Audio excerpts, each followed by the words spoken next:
Exit Trudeau imminently and finally after a period of prolonged unpopularity. He resigned on January the 6th after growing calls for him to go before, as most party members believed, he could lead the party into defeat in the general elections due this year. The ruling Liberal Party is now engaged in electing a successor who will be announced on Sunday of this week, and the new party leader will of course be the new Prime Minister.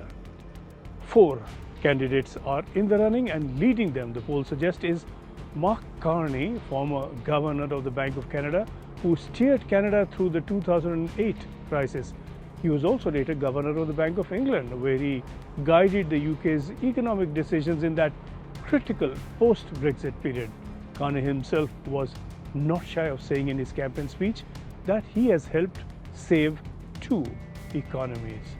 Canada surely needs another saving act now through an economic crisis as never before, brought on by the Trump tariffs applied through varying and changing degrees. Carney already has been advising the Trudeau government as an economist. He is not a party politics man, but that could work for him. And a number of party members believe Carney could be the best bet to get Canada out of its very sticky situation and then take on the challenge from the currently more popular Conservative Party in the general election. And that general election is due on October the 20th of this year, but it could be called as early as April the 21st. Another strong contender is former Deputy Prime Minister Chrystia Freeland, Member of Parliament from Toronto. She's a high-profile party leader and she quit her post in December following differences with Trudeau. Those differences arose primarily out of ways of handling Trump's tariffs.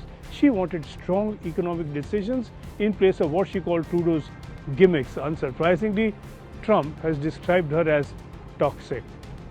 It's her resignation really that led to turmoil within the party and then to Trudeau's resignation. Freeland is a strong Ukraine supporter. Her mother is Ukrainian. She was formerly a journalist. A third candidate is current House Leader Karina Gold, who has served as Families Minister and International Development Minister in Trudeau's cabinet. She's 37 and so she says she speaks for Canada's younger generation. Also in the race is Frank Baylis, a former Liberal MP who's been a medical devices business entrepreneur. His strength, he says, is his business record. The candidates will be looking first at what made Trudeau unpopular, and Trudeau's popularity crashed over his economic failures primarily. Canadians have been living with high inflation, high mortgage rates, a housing crisis, and Trudeau's relatively open immigration policies led to a strong backlash too, and that led him to undo some of those policies. His strident India policy also lost him considerable support.